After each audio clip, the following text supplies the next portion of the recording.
Media luar negeri menyoroti dinasti politik yang dibangun Presiden Jokowi. Pemberitaan dunia bahkan menyebut demokrasi di Indonesia mengalami kemunduran dengan majunya putra sulung Jokowi, Gibran Rakabuming Raka sebagai Cawapres 2024.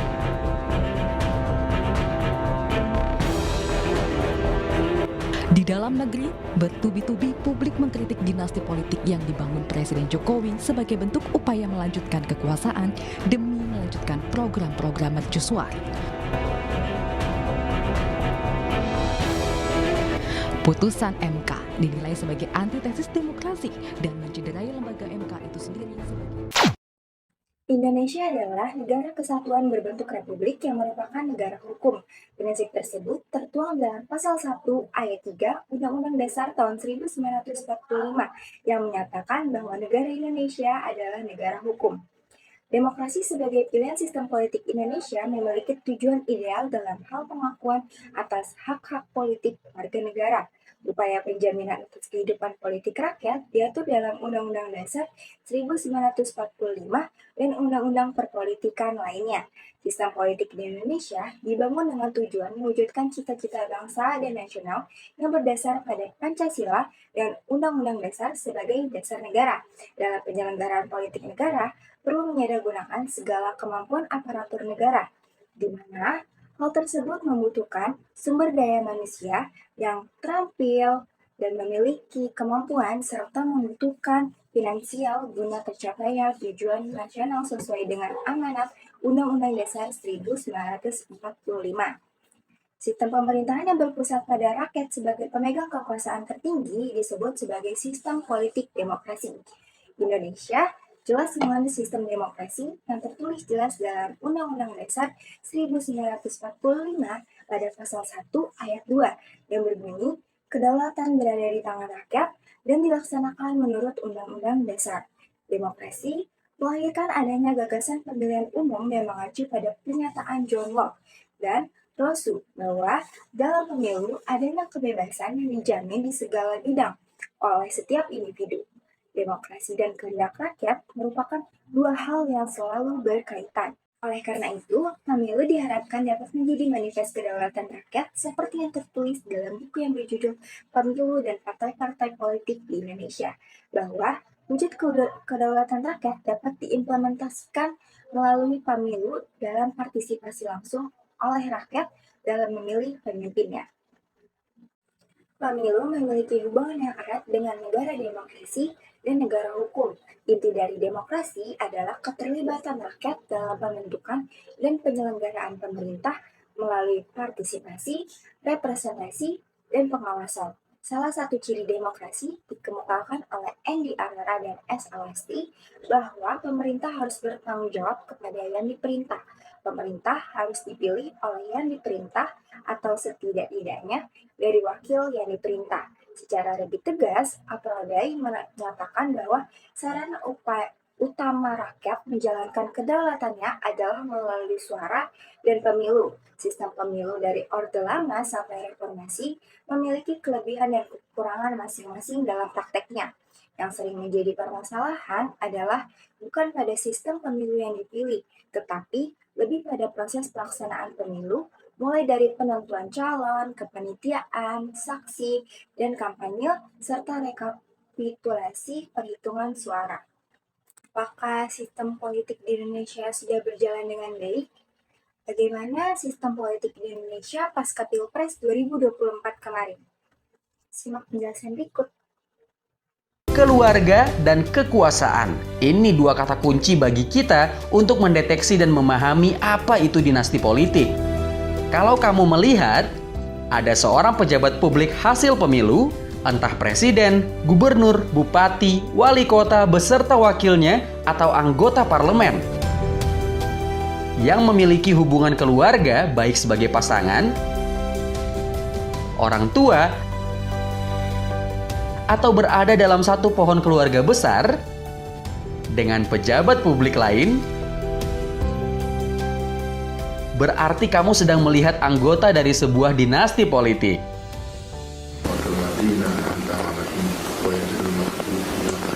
Di Indonesia, banyak dinasti politik muncul setelah Orde Baru runtuh. Assalamualaikum warahmatullahi wabarakatuh. Halo semuanya, kenalin nama saya Channel Indonesia dengan NIM 6670230 dari kelas 2E. Dalam koran yang dimuat pada Minggu 7 Januari 2024, New York Times memberi judul For Indonesia's President, A Term is Ending but a Dynasty is Beginning, atau jika diterjemahkan menjadi bagi Presiden Indonesia, masa jabatan berakhir tetapi dinasti dimulai. Sementara untuk edisi online, New York Times memberikan judul A President's Son is in Indonesia's Election Picture. Is it Democracy or Dynasty? Atau yang jika diterjemahkan menjadi putra seorang presiden, ada dalam gambar pemilihan Indonesia, apakah itu demokrasi ataukah dinasti? Sementara itu, New York Times menyoroti bagaimana Gibran Raka Buming Raka yang awalnya merupakan pengusaha kuliner menjadi simbol dinasti politik usai menjadi cawapres termuda dengan bantuan putusan Mahkamah Konstitusi yang dipimpin pamannya. Dalam artikelnya, New York Times juga mewawancarai sejumlah pengamat di tanah air, salah satunya peneliti dari Universitas Atmajaya, YOSC Kenawas, yang menyatakan bahwa Jokowi sedang membangun dinasti politik. Gibran dipersiapkan untuk mencalonkan diri sebagai presiden pada 2029. Mundurnya sistem demokrasi Indonesia pasca Pilpres disebabkan oleh dominasi dinasti politik yang telah meresap ke dalam struktur pemerintahan. Awalnya, sistem demokrasi di Indonesia dirancang untuk memberikan suara yang setara kepada setiap warga negara dalam pemilihan umum. Namun, seiring berjalannya waktu, dinasti politik mulai mengambil alih proses politik di Indonesia. Dinasti politik mengacu pada dominasi keluarga atau golongan tertentu dalam dunia politik yang berdampak pada perpecahan demokrasi. Pada awalnya, dinasti politik mungkin muncul karena keunggulan atau popularitas seorang tokoh politik. Namun, seiring berjalannya waktu, dinasti politik cenderung memperkuat posisi dengan memanfaatkan kekuasaan dan sumber daya yang dimilikinya. Sejalan dengan gugatan batas usia minimal capres dan cawapres yang diajukan beberapa partai politik ke Mahkamah Konstitusi. Saya rasa sebetulnya batasan-batasan itu sebetulnya nggak usah terlalu ada gitu. Jadi kita bisa membuat demokrasi ini menjadi bebas bagi siapapun. Anak-anak muda juga bisa ikut berkontestasi, tapi perlu diingat jangan sampai ada tendensi politik di sini. Menurut saya memang ini seperti diburu-buru kan. Entah ini karena tahun politik yang semakin dekat atau memang ada kepentingan dari salah satu pihak. Bola sekarang ada di tangan Mahkamah Konstitusi. Seberapa peka para hakim melihat? Apakah pengajuan gugatan batas usia tersebut untuk menegakkan demokrasi di Indonesia? Atau justru sebagai jalan politik cari muka untuk membangun? Pada pencalonan Gibran menjadi wakil presiden pasangan Prabowo Subianto menuai banyak perspektif masyarakat Indonesia. Pasalnya, pada pencalonan Gibran Raka Buming Raka, Ketua MK Anwar Usman terbukti melakukan pelanggaran kode etik yang ditegaskan oleh Majelis Kehormatan Mahkamah Konstitusi.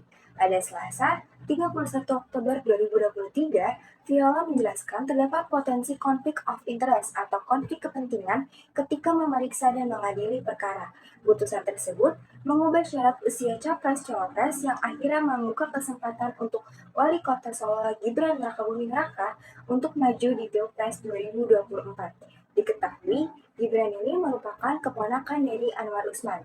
Kemudian, Ketua MK juga dinilai melanggar prinsip kecakapan dalam kesamaan karena tidak menjalankan fungsi kepemimpinan dengan optimal dan tidak menegakkan hukum sebagaimana mestinya. Denny Indriana sebagai pelapor menyampaikan beberapa hal terkait pelanggaran kode etik yang dilakukan Ketua MK Anwar Usman. Sebagaimana putusan tersebut terindikasi merupakan hasil kerja yang terencana dan terorganisir, sehingga layak melaportasikan sebagai mega skandal Mahkamah Keluarga. Denny juga menilai seharusnya Ketua MK Anwar Usman mundur saat mengetahui adanya perkara lantaran berkenaan langsung dengan keluarganya, yaitu Presiden Joko Widodo dan putra sulungnya Gibran Raka Buming Raka. Denny juga menjelaskan Gibran memanfaatkan ketentuan dalam putusan MK tersebut untuk mendaftarkan dirinya sebagai bakal cawapres mendampingi Prabowo Subianto ke Komisi Pemilihan Umum. Diatur perubahannya hanya demi meloloskan seorang anak presiden. Nggak mungkin itu terjadi tanpa ada pengaruh dari pencalonan atau niat presiden untuk mencalonkan anaknya yang tertua, yang pertama, untuk menjadi calon wakil presiden mendampingi calon presiden Prabowo Subianto. Dalam konteks Indonesia, menurut sistem demokrasi setelah Pilpres karena dinasti politik tercermin dalam berbagai kebijakan dan keputusan yang lebih menguntungkan kelompok atau keluarga politik tertentu daripada kepentingan umum. Hal ini mengakibatkan ketidaksetaraan dalam akses politik, ekonomi, dan sosial bagi masyarakat. Tidak hanya MK, Dewan Kehormatan Penyelenggara Pemilu atau biasa disebut dengan DKPP ikut menjatuhkan sanksi peringatan keras terakhir kepada Ketua KPU, Hasyim Asyari, dan anggota KPU lainnya, karena melanggar kode etik terkait proses pendaftaran Gibran Rakabuming Raka sebagai calon wakil presiden. Keputusan itu disampaikan ketuanya, Hedi Lugito, dalam sidang keputusan DKPP di Jakarta pada Senin 5 Februari 2024. Putusan ini diambil sebelum menerima aduan dari 3 anggota tentang keputusan KPU tersebut. Walaupun demikian, putusan DKPP ini tidak akan membatalkan pencalonan Gibran tersebut. Hal ini menunjukkan bahwa pada proses pelaksanaan Pilpres, mulai dari penentuan calon saja, sudah menunjukkan mundurnya demokrasi di Indonesia. Pencalonan Gibran menjadi wakil presiden dapat membentuk adanya dinasti politik. Pesta Demokrasi 2024 tinggal hitungan bulan. Namun kegaduhan politik masih terus berlanjut dengan gencarnya manuver yang dilakukan Presiden Joko Widodo. Sikap Presiden Joko Widodo yang ingin ikut campur dalam Pesta Demokrasi 2024 nanti memang tidak melanggar undang-undang. Namun, jika dilihat dari kacamata etika bernegara, apa yang dilakukan Joko Widodo telah menuai sorotan dan sindiran publik di tengah situasi politik yang memanas. Apakah cawe-cawenya sang presiden memang untuk kepentingan negara atau justru ingin memainkan dinasti politiknya agar tetap diperhitungkan di panggung politik nasional? Jika kita lihat, kuatnya modal sosial Gibran Rakabuming Raka yang bersumber dari dinasti politik Jokowi dapat ditinjau sejak proses penjaringan dan pencalonan wali kota Surakarta di PDIP hingga kepemimpinannya berjalan di kota Surakarta. Bahkan, diperkuat lagi dengan proses kenaikan Gibran sebagai calon wakil presiden Republik Indonesia dari Prabowo Subianto yang merupakan oposisi dari partai pengusung Gibran di Pilwakot Surakarta tahun 2020 lalu, yaitu PDIP. Peristiwa-peristiwa tersebut saling bersambung dan membentuk puzzle yang saling menghubungkan dan menjelaskan satu sama lain mengenai motif dari dinasti politik Joko Widodo, di mana Joko Widodo menerapkan oktoplusi dinasti untuk melanggengkan terahnya sebagai pejabat publik yang dicintai rakyat. Dinasti yang dibangun Jokowi memberikan kemudahan bagi Gibran untuk mendapatkan legitimasi dan peningkatan elektabilitas sebagai tokoh publik yang dianggap masih baru.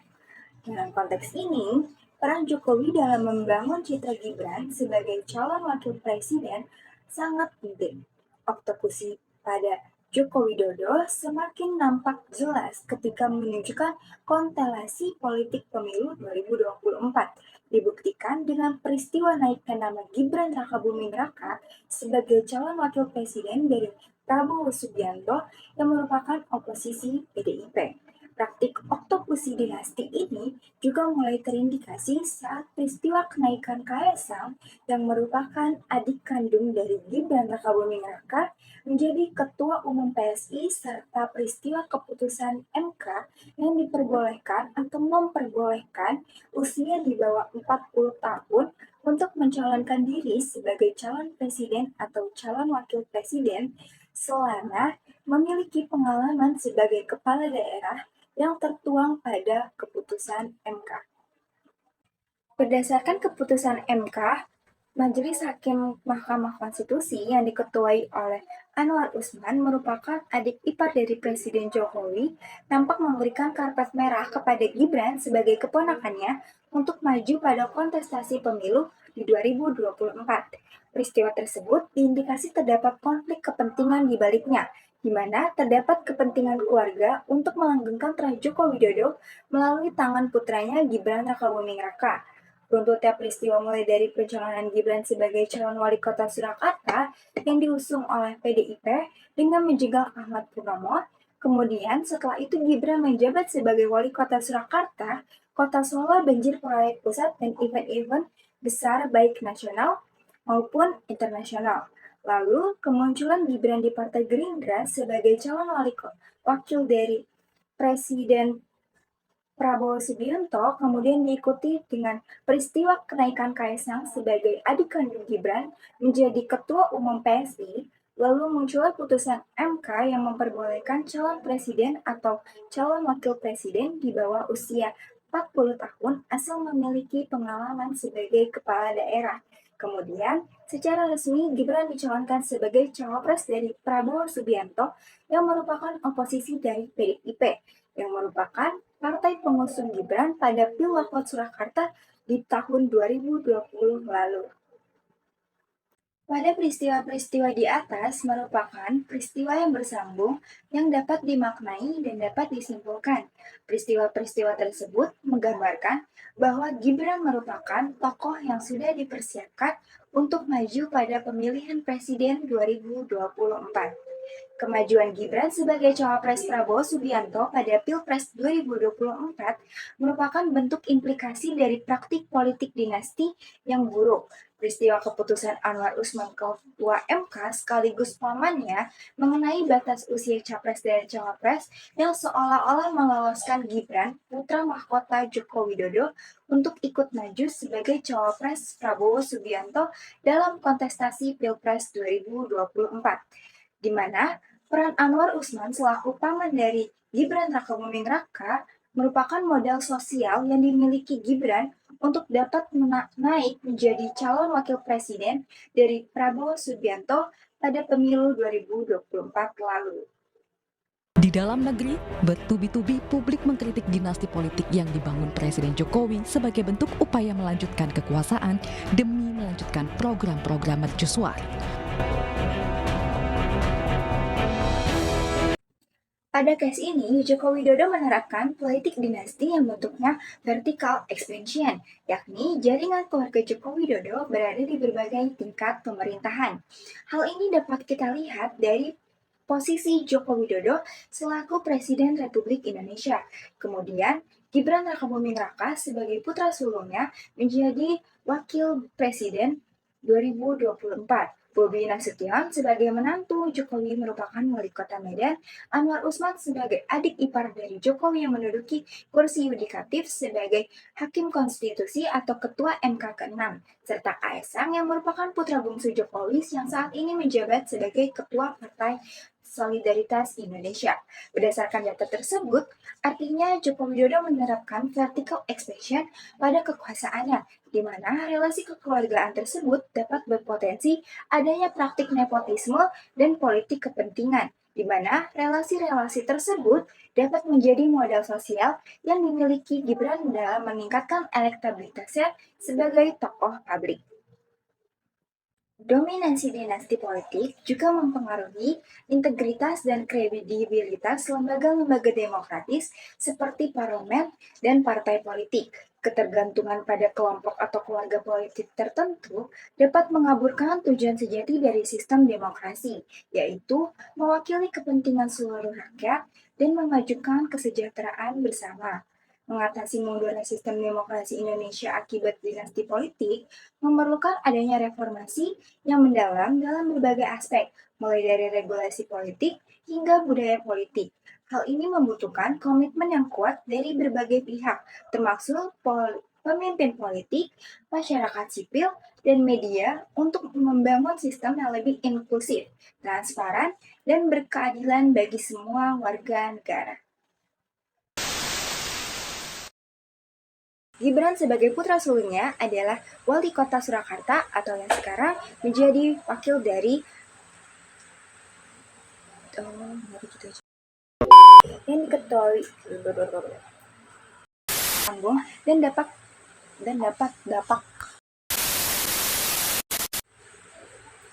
pada peristiwa-peristiwa di atas Salah. Capek guys.